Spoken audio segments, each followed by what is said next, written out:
Tentunya pertama-tama kami juga menyampaikan terima kasih dan apresiasi atas kerja keras yang telah dilakukan utamanya oleh para tim perumus ya, berdasarkan hasil rapat kita yang terakhir 3 Oktober yang lalu, di mana Komisi 3 memberikan kembali ya waktu bagi tim perumus untuk mereview ulang, bahkan untuk melakukan perubahan-perubahan, dan alhamdulillah telah dilakukan terhadap draft ini, sehingga kita memiliki draft update hasil penyempurnaan yang tertanggal, kita anggaplah kita sebut sebagai draft 9 November 2022, sebagaimana yang tadi sudah dipaparkan oleh Pak Wamen. Nah, tapi saya melihat masih ada beberapa yang tersisa, yang mungkin ketika nanti kita bahas pada tanggal 21, itu juga bisa menjadi pembahasan terlebih dahulu, untuk kemudian nanti bisa kita diskusikan pada kesempatan kita di DPR ini. Yang pertama soal living law, ya, pasal 2. Ya. Saya dulu sebelum menjadi anggota DPR sudah sempat menyampaikan juga kepada guru saya, di mana saya belajar hukum pidana, yaitu Prof. Tuti, ya, persoalan kegalauan saya terkait dengan asas legalitas, ya, ketika kita menempatkan living law ini. Nah, tapi karena kita juga menghormati keputusan politik yang telah diambil di periode yang lalu, di mana kita ingin menempatkan living law juga di dalam KUHP, maka saya menyarankan agar living law ini kita maknai, ya, bukan sebagai delik adat, tetapi sebagai sanksi adat, sehingga bukan dimaksudkan sebagai delik yang tidak tertulis untuk bisa dijatuhkan kepada seseorang, tapi sanksi adat yang bisa menjadi alternatif putusan, yang bisa menjadi pertimbangan bagi hakim untuk memutus apabila ada suatu perbuatan tindak pidana yang bisa juga dipidana dengan sanksi adat. Nah, jadi itu yang saya usulkan supaya kita bisa memaknai kembali agar tidak kemudian tersandra dengan persoalan asas legalitas yang mungkin akan menjadi problem ke depannya. Yang kedua, terkait dengan pidana mati, ya. Dalam rapat 3 Oktober yang lalu saya sempat sampaikan masukan agar kata dapat di dalam pasal 100 itu bisa dihilangkan. Namun dalam penjelasan yang saya terima hari ini, pemerintah menjelaskan bahwa kata dapat tersebut dipertahankan karena adanya putusan Mahkamah Konstitusi nomor 23 tahun 2007, ya. Namun kalau saya baca lagi pertimbangan Mahkamah Konstitusi secara menyeluruh, sebenarnya bukan Mahkamah Konstitusi menyatakan bahwa rumusannya harus dengan kata dapat, melainkan Mahkamah Konstitusi justru memberikan open legal policy bagi kita sebagai pembuat kebijakan, bahwa dapat saja kita merumuskan, ya, pidana mati dengan menjatuhkan masa percobaan 10 tahun. Oleh karena itu saya berharap agar nanti di tanggal 21 kita telaah lagi putusan Mahkamah Konstitusi ini, sehingga nanti kita bisa mendapatkan suatu hasil yang lebih sempurna lagi. Karena kalau kita baca termasuk di penjelasan umumnya kan semangatnya clear, ya, kita ingin menjadikan ini sebagai alternatif, ya. Kalau misalnya tidak otomatis si hakim bisa memilih antara putusan mati tanpa pidana mati tanpa percobaan dengan pidana mati dengan percobaan, nah itu akan tidak sesuai dengan semangat yang coba kita rumuskan di dalam RKUHP ini. Yang ketiga, masih terkait dengan pidana mati, saya melihat ada mungkin di sini harus kita perbaiki nih. Ini tadi sudah secara informal sudah kita diskusikan, yaitu perhitungan 10 tahun masa percobaan ini, di mana di dalam RKUHP ini dihitung setelah gerasi ditolak. Kalau setelah gerasi ditolak, itu kan gerasi bisa diajukan beberapa kali. Masa waktunya pun juga tidak jelas. Nah, oleh karena itu agar ada kepastian hukum, saya berharap bisa dipertimbangkan agar 10 tahun masa percobaan ini dihitung sejak inkrah, sejak putusan berkekuatan hukum tetap, agar ada kepastian hukum. Yang berikutnya soal makar, ya. Soal makar kita punya pengalaman selama Orde Baru lah paling tidak, di mana makar ini ditafsirkan secara luas dan bisa dipakai untuk kepentingan politik. Kita juga tidak tahu nanti misalnya 30-40 tahun lagi terjadi suatu pemerintah yang otoriter di Indonesia, kemudian mempergunakan pasal makar ini dengan secara luas, yang akhirnya bisa digunakan untuk kepentingan politik kekuasaan. Oleh karena itu saya mengusulkan agar makar ini kita batasi, kita berikan tafsir sebagaimana originalitas dari kata makar itu sendiri, onslah, ya, niat untuk melakukan suatu serangan dengan kekerasan. Nah, sehingga kalau penjelasannya kita jelaskan pembatasan soal makar, mudah-mudahan ini tidak akhirnya menjadi istilah yang kemudian digunakan untuk kepentingan mempertahankan politik kekuasaan yang karet dan sebagainya. Jadi kalau istilah makar ini kita batasi, nanti akan berlaku untuk semua pasal-pasal yang memuat tentang makar. Yang berikutnya, yang juga menjadi kritikan yang sangat luas di publik yang harus kita jawab juga bersama, yaitu soal pasal mengenai penyerangan harkat dan martabat Presiden Wakil Presiden. Yang dahulu pasal 134 dengan bentuk penghinaan terhadap Presiden dan Wakil Presiden sudah dibatalkan oleh Mahkamah Konstitusi. Kan pertanyaannya kan kenapa ini dicantumkan lagi dan sebagainya. Ada jawaban, ada rasionalitas yang sudah disampaikan oleh pemerintah. Namun, agar lebih supaya tidak meluas lagi tafsirnya, maka saya mengusulkan agar yang dimaksud dengan menyerang harkat dan martabat kehormatan, menyerang kehormatan dan harkat martabat Presiden ini, kita batasi dengan bentuk dia fitnah, yaitu tuduhan yang diketahuinya tidak benar. Jadi kalau seseorang melakukan penyerangan harkat dan martabat, dalam kategorinya adalah kategori menuduh sesuatu yang tidak benar. Nah, ini supaya lebih sempit lagi agar sekali lagi kita ingin menjaga negara demokrasi agar tidak dipergunakan oleh pemerintah yang otoriter yang nanti suatu saat nanti siapa tahu terjadi di Indonesia. Nah, hal yang sama juga terkait dengan ini, maka ada juga pasal yang mengatur tentang penghinaan terhadap pemerintah dan penghinaan terhadap penguasa umum. Nah, oleh karena itu penghinaan ini pun juga kita batasi, ya, bahwa yang dimaksud penghinaan adalah perbuatan berupa fitnah atau tuduhan yang diketahuinya tidak benar. Jadi biar clear dan pembuktiannya pun juga objektif. Kalau penghinaan itu kan subjektif dia. Saya merasa terhina. Misalnya suatu lembaga merasa terhina, suatu kekuasaan hukum merasa terhina, dia menjadi subjektif. Kalau kemudian kita buat ukurannya menjadi objektif, yaitu menuduh sesuatu yang diketahuinya tidak benar atau melakukan fitnah, maka semuanya ukurannya menjadi objektif dan bisa dipertanggungjawabkan. Begitu pula juga dengan lembaga-lembaga negara yang dimaksud penghinaan ini. Saya mengusulkan agar kita merujuk pada Undang-Undang Dasar 45, di mana lembaga negara yang dimaksud adalah lembaga negara yang termuat di dalam konstitusi, yaitu DPR, DPD, MPR, Mahkamah Agung, Mahkamah Konstitusi, BPK, pemerintah daerah atau lembaga lain yang kewenangannya diatur oleh undang-undang kita. Dan terakhir untuk narkotika, ya, ada di pasal 611, sebagaimana yang juga sudah disampaikan di tanggal 3 Oktober yang lalu, ya, kita sedang menyusun RUU narkotika, ya, ada baiknya agar pasal ini dipending saja, dikeluarkan dulu. Nanti kita bahasnya ketika kita bahas RUU narkotika, supaya komprehensif dia.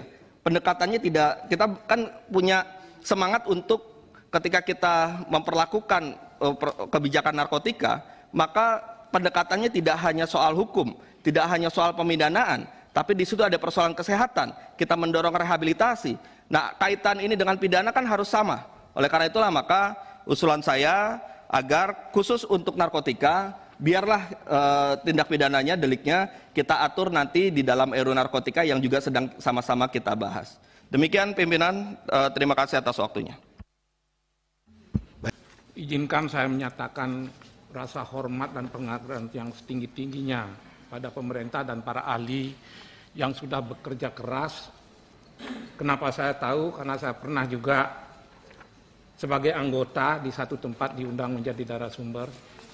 Di tempat lain, khususnya di Bali, saya malah diundang oleh tim ini sebagai tokoh masyarakat, bukan sebagai anggota DPR. Karena itu saya menyisakan beberapa catatan yang harus saya sampaikan. Karena yang di depan saya adalah para ahli, bisa jadi ini bukan sebuah saran, bisa lebih pada pertanyaan. Kenapa begitu? Karena saya tidak ingin mengganggu kelancaran kapan RUU ini akan disahkan. Saya ingin ini secepat-cepatnya, kalau perlu tahun ini. Karena saya tahu para ahli sudah bekerja luar biasa banyak. Tidak mungkin bisa kita buat sesuatu yang sempurna. Toh yang tidak sempurna ada mekanisme untuk jalan keluarnya. Banyak, semua kita tahu. Nah oleh karena itu saya menyampaikan pertanyaan saja hanya 2, Pak. Pertanyaan pertama mengenai pasal 626. Ini pertanyaan, sungguh-sungguh pertanyaan karena saya bukan ahli hukum pidana. Bapak Ibu sekalian, ketika saya melacak dalam rancangan naskah awal, masa peralihan itu bukanlah 2 tahun. Dulu saya lacak ternyata rancangannya 5 tahun. Mohon maaf, sebagai praktisi sebelum duduk di sini, ini pertanyaan yang serius. Jangan nanti pemerintah mengatakan 2 tahun iya, 1 tahun iya, 3 tahun iya, karena ingin cepat goal. Karena konsekuensinya ini tidak kecil. Di situ dicantumkan 2 tahun. Mari kita bedah secara praktis. Misalnya, kita ambil pasal 85, pidana kerja sosial. Bukan main sulitnya berkoordinasi jika hanya untuk 2 menteri saja, untuk melahirkan PP, Menaker dan Menteri Sosial. Enggak mudah. Karena itu jangan cantumkan hanya 2 tahun. Dulu kita pernah punya resiko undang-undang lalu lintas, undang-undangnya disahkan, PP-nya belum terbit, nggak bisa dijalankan. Jika bukan 5 tahun, agar tidak terlalu ekstrim, apa nggak bisa 2 tahun dinaikkan menjadi 3 tahun? 3 tahun ini maknanya luas, Pak.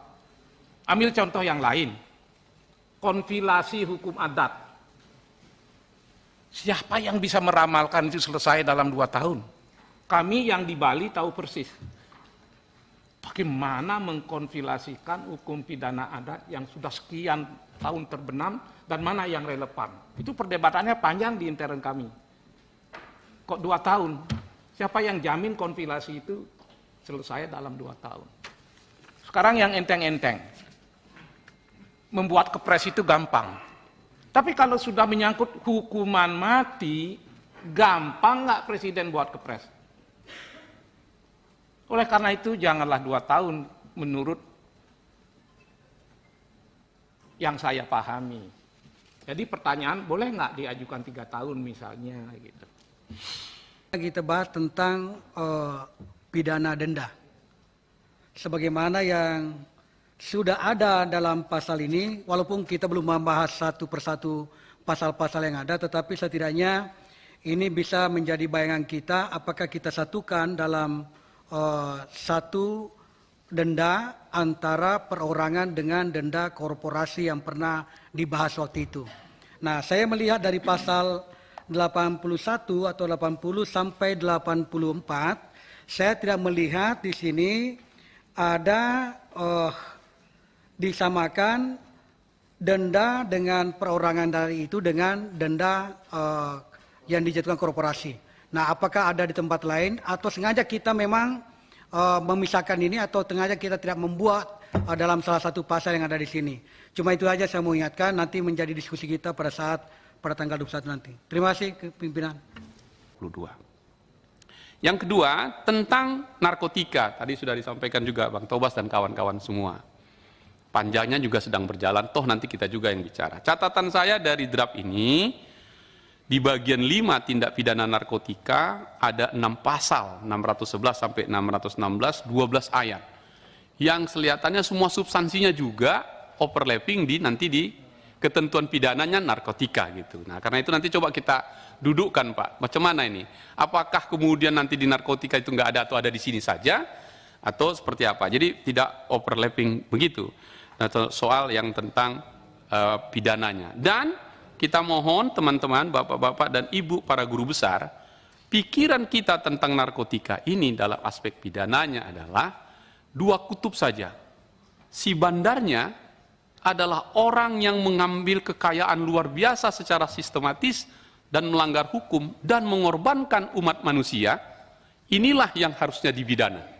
Sebaliknya korban tadi, masyarakat yang pemakai adalah korban. Orang korban sakit, orang sakit diobati, bukan dipenjara. Nah, kalau ini bisa kita formulakan norma hukumnya, itulah sebenarnya di narkotika kita tadi. Karena itu saya kira nanti kita bahas lagi, ini kita pending dulu. Mana mau kita letakkan di KUHP-nya atau di mana itu poinnya. Yang ketiga, ini juga sudah kita sampaikan, saya juga menyampaikan beberapa kali sejak mungkin sepanjang tahun ini berapa kali kita bahas, ini ialah sanksi adat yang kita sebut living law di pasal 2 itu. Waktu itu saya sampaikan, Pak Wamen dan para guru besar yang sangat saya hormati, bahwa adat-adat itu masih ada. Kalau saya ambil contoh di kampung kami, masih hidup itu. Yang kita sebut ada kerajaan-kerajaan yang tidak ada kerajaannya, tetapi sanksi-sanksi adatnya sangat kuat dia. Nah, pemahaman saya sama dengan saudara Tobas, posisinya bukan delik adatnya, tapi sanksi adat yang sangat beragam di Nusantara ini. Sanksi adat di Tanah Batak tentu akan berbeda sanksi adat teman-teman misalnya di Dayak. Tapi semangatnya adalah bagaimana keberadaban suku-suku bangsa itu yang lahir turun-temurun memelihara kearifan lokalnya menjadi cara yang terbaik menyelesaikan masalah itu. Tadi sudah dijelaskan Bung Tobas, saya hanya menggarisbawahi lagi, bukan delik adatnya yang kita hidupkan, tapi sanksi adat yang dijatuhkan hakim untuk menjadi pilihannya. Dan itu akan tetap hiduplah apa yang kita sebut dengan keberagaman sanksi adat itu. Terakhir pimpinan, ini juga menjadi diskursus yang panjang sekali, sampai siang ini kami juga masih tetap mendapat masukan dari sahabat-sahabat semua tentang pidana mati ini. Seingat saya diskusi kita dengan tetap hormat sama Pak Wayan dan kita semua, kutub yang sangat ekstrim kan, satu pidana mati yes, pidana mati yang satu no. Ini kutubnya nih, jauh sekali, satu paling kanan, satu paling kiri. Nah, kita mencoba untuk mencari jalan tengah yang menurut saya menarik ini, sampai MK juga turun, kemudian kita rumuskan dengan masa percobaan tadi.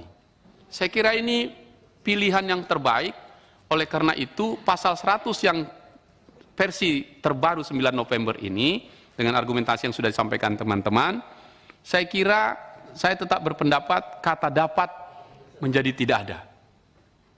Jadi langsung saja hakim menjatuhkan pidana mati dengan masa percobaan selama 10 tahun dengan memperhatikan dan bla bla begitu. Sehingga tidak ada lagi ruang untuk keraguan kita. Justru tadi ini kan karena kita mau ragu, kita ambil kepastiannya. Itu pandangan saya, sehingga tanggal saya termasuk orang yang sudah tidak sabar, pimpinan tanggal 21, 22 kita bahas lebih detail lagi. Terima kasih untuk pemerintah dan para guru besar yang sangat saya hormati. Terima kasih pimpinan. Terima kasih Bapak Hinca ke-13. Selanjutnya Pak Nasir Jamil. Ya, sedikit Ketua. Terima kasih. Mohon maaf saya menggunakan masker. Ketua dan Bapak Ibu anggota Komisi 3 yang kami hormati, dan juga Pak Wamenkumham, beserta jajaran dan juga para guru besar yang berhadir dalam kegiatan sore hari ini. Yang pertama tentu saya dan fraksi PKS menyampaikan terima kasih kepada pemerintah dan para guru besar yang ikut serta melakukan sosialisasi rancangan KUHP ini ke masyarakat, terutama kalangan akademisi atau perguruan tinggi. Ya, mudah-mudahan saja ini sesuatu yang sangat meaningful, ya, sangat bermanfaat, sangat berarti dalam rangka pembaruan hukum nasional Indonesia. Yang ingin saya sampaikan dalam kesempatan ini adalah bagaimana merekonstruksi ya, hukum-hukum yang masih hidup di tengah masyarakat. Dan tentu saja tadi sudah disampaikan oleh sejumlah teman terkait dengan living law tadi itu. Dan ini memang tidak boleh dianggap remeh, dan saya percaya bahwa kita tidak meremehkan hukum-hukum yang hidup di tengah masyarakat, dan pembicaraan kita pada periode lalu juga ada upaya untuk melakukan semacam penelitian terkait dengan hukum-hukum yang masih hidup di tengah masyarakat, yang masih dipraktekkan di tengah-tengah masyarakat. Apa kaitannya? Itu kaitannya nanti dengan satuan-satuan pemerintah yang bersifat khusus dan istimewa, di mana mereka ya juga mempraktekkan hukum-hukum ini. Jelas bahwa dalam konstitusi kita, ya, Undang-Undang Dasar Negara Republik Indonesia itu mengakui, negara mengakui dan menghormati, ya. Jadi negara mengakui dan menghormati satuan-satuan pemerintahan di daerah yang bersifat khusus dan istimewa. Kan kita harus memaknai apa yang maksud dengan mengakui dan menghormati itu. Kan begitu. Ya, bagaimana misalnya Belanda mengakui kedaulatan kita, ada pengakuan. Jadi kami di daerah, Pak Wamen dan para guru besar yang saya hormati, sering sekali kadang bicara soal ini, terutama di dapil saya yang punya atribut keistimewaan dan kekhususan. Jadi bagaimana sebenarnya negara mengakui dan menghormati, apa bentuk pengakuan dan penghormatan negara terhadap daerah-daerah yang memiliki kekhususan dan keistimewaan. Di sana misalnya ada kanun jinayah. Ya. Di sana juga ada kanun nomor 9 tahun 2008 tentang penyelenggaraan kehidupan adat dan adat istiadat. Ada bab 6 kalau saya tidak salah di kanun tersebut atau perda bahasa kita sehari-hari yang mengatur tentang perselisihan dan sengketa adat dan istiadat. Ada sekitar 19 ya perselisihan atau persengketaan adat dan adat istiadat. Nah, mereka buat begitu pula itu kanunnya. Ya. 19. Dan di lapangan ternyata memang selalu berhadapan dengan kepolisian. Ya. Jadi polisi melihat ini juga bisa ditarik KUHP. Ya, sementara masyarakat adat di sana bilang, wah ini kami mau selesaikan secara adat ini, karena diatur dalam perda atau kanun, ya nomor 9 tahun 2008. Sering sekali akhirnya para kepala desa sering menyampaikan keluhannya, ya kepada saya dan juga beberapa teman terkait bagaimana mengimplementasikan ya pasal tentang persengketaan ini di lapangan. Makanya saya katakan tadi bagaimana sebenarnya negara mengakui dan menghormati, kan itu pertanyaannya. Ya. Jadi jangan sampai kemudian negara ya pengakuan dan penghormatan negara itu di lapangan ternyata tidak sinkron dan mengalami kontradiksi. Nah karena itu sekali lagi makanya saya katakan mari kita merekonstruksi ya living law yang hari ini ada di tengah-tengah masyarakat dan mereka berusaha untuk menerjemahkan keistimewaan dan kekhususan yang diberikan oleh negara kepada mereka. Ya terutama misalnya seperti saya katakan tadi kanun jinayah itu tidak ada cantolannya. Nah bagaimana kemudian kita menjadi bahagian, jadi hukum-hukum yang hidup di tengah masyarakat yang hari ini direpresentasikan dalam bentuk perda atau kanun, mari kita menjadi pembinaan hukum. Itu sama Pak, seperti misalnya kami membahas di sini ya 2006 yang lalu tentang Undang-Undang Pemerintahan Aceh, di mana ya anggota partai nasional dapat menjadi anggota partai politik lokal. Dalam Undang-Undang Partai Politik nggak boleh. Ketika orang berpindah partai ya udah dia selesai. Dan itu panjang ceritanya ketika kita merumuskan itu. Ya, ada yang setuju, ada yang tidak setuju. Ya. Akhirnya kita mendapatkan kesamaan dalam melihat itu. Jadi bagaimana kemudian Aceh yang baru saja selesai konflik bersenjata, kemudian di sana ada partai lokal, lalu anggota partai nasional dapat menjadi anggota partai politik lokal. Ini kan sebuah kekhususan dan sebuah perbedaan. Nah, kita ingin agar kemudian partai politik lokal itu menjadi bahagian dari partai politik nasional.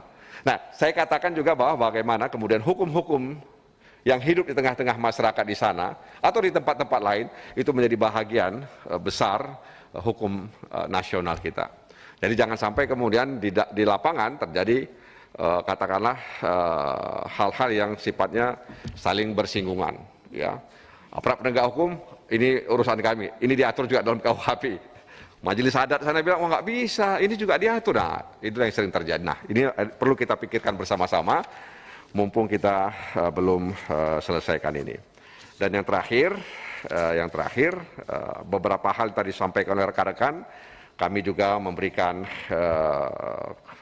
persetujuan untuk kita bahas soal makar dan lain sebagainya, soal narkotika, dan juga terakhir tadi. Waalaikumsalam warahmatullahi wabarakatuh. Tertib sini, pakai masker semua. Ada lagi? Cukup? Baik. Pak Wamen, demikian beberapa tanggapan, masukan, usulan dari kawan-kawan Komisi 3. Mungkin ada tanggapan dari Pak Wamen. Terima kasih pimpinan yang mulia. Pada dasarnya kami dapat menerima pimpinan yang mulia berbagai tanggapan dari para anggota Komisi 3 dan ini akan menjadi bahan pembahasan pada tanggal 21 yang mulia.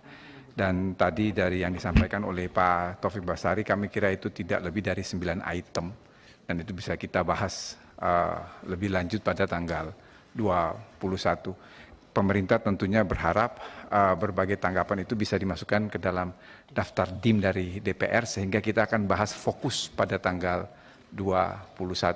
Termasuk kami pun tidak keberatan untuk persoalan penambahan pasal mengenai rekayasa kasus tersebut. Nanti kita akan mencari formulasi yang tepat, terutama ini mau ditaruh di bab mana. Ini nanti biar kita akan mencari, termasuk berbagai pertimbangan soal pidana mati, makar, dan kemudian pasal 218 tentang penyerangan harkat dan martabat Presiden. Pada hakikatnya kami kira apa yang disampaikan oleh Bapak Ibu anggota Komisi 3 itu sebetulnya sejalan dengan pemikiran kami dan inilah memang namanya pembentukan undang-undang itu memang ada pada DPR dan pemerintah sehingga mungkin bisa dibahas lebih lanjut pada tanggal 21 yang mulia. Terima kasih. Baik, terima kasih Pak Wamen. Silakan ditampilkan kesimpulan.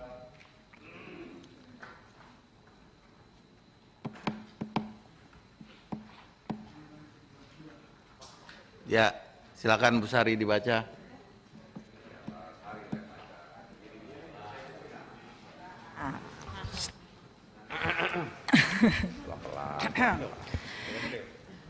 Kesimpulan rapat kerja Komisi 3 DPR RI dengan Menteri Hukum dan HAM Republik Indonesia masa persidangan kedua tahun sidang 2022-2023 pada hari Rabu 9 November 2022.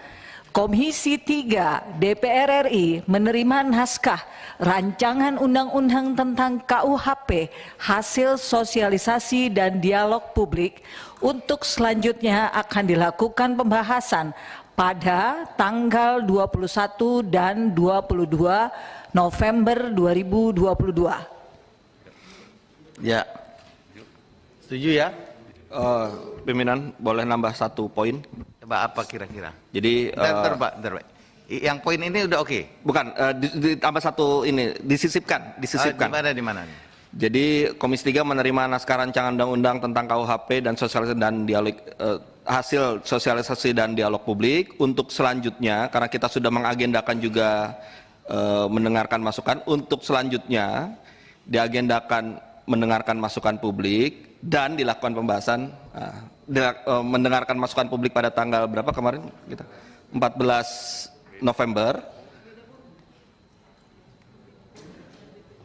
ya dan dilakukan pembahasan karena kan kemarin sudah mengagendakan tanggal 14 itu pimpinan. Terima kasih supaya clear bahwa kita juga membuka masukan juga demikian.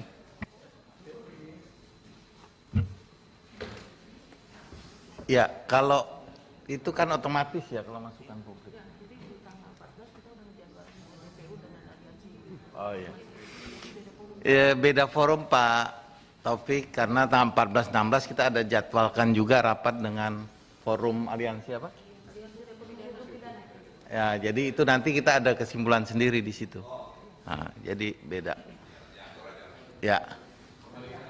Pak Wamen, yang begini saja cukup? Cukup ya? Iya, oke. Sebentar Pak, setelah ini ada waktunya. Pimpinan, sebelum pimpinan saya di depan. Oh iya Pak. Oh, ya, Prof, Itu Prof.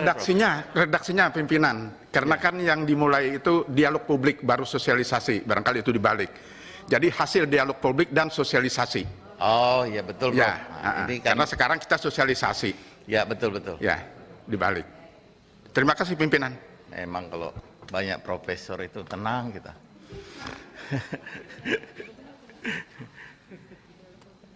Oke. Cukup ya Pak? Kita dok ya. Nah baik.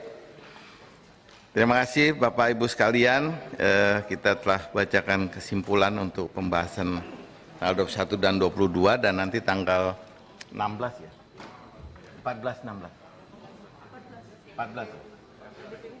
RDPU nanti kita akan mengadakan juga. Selanjutnya kami persilahkan Pak Wamen untuk menyerahkan berkasnya.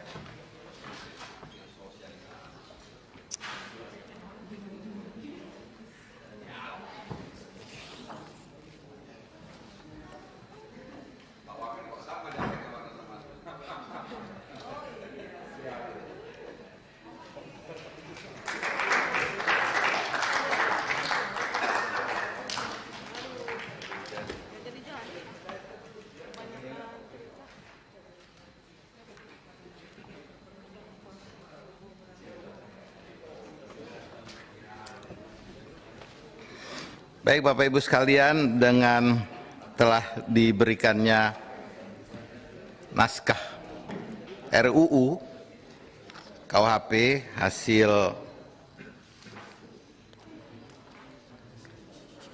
dialog publik dan sosialisasi yang telah dilakukan oleh Kemenkumham, maka berakhirlah pula rapat kita pada kesempatan sore hari ini. Dan atas nama pimpinan dan anggota kami mengucapkan terima kasih atas kehadiran Pak Wamenkumham beserta seluruh jajaran, baik itu tim ahli dan staf ahli lainnya. Dan juga kami mengucapkan permohonan maaf apabila ada hal-hal yang kurang berkenan dalam penyelenggaraan rapat pada sore hari. Dengan mengucapkan alhamdulillahirrahmanirrahim, rapat kami nyatakan ditutup. Wallahul muwaffiq ila aqwamit thoriq. Assalamualaikum.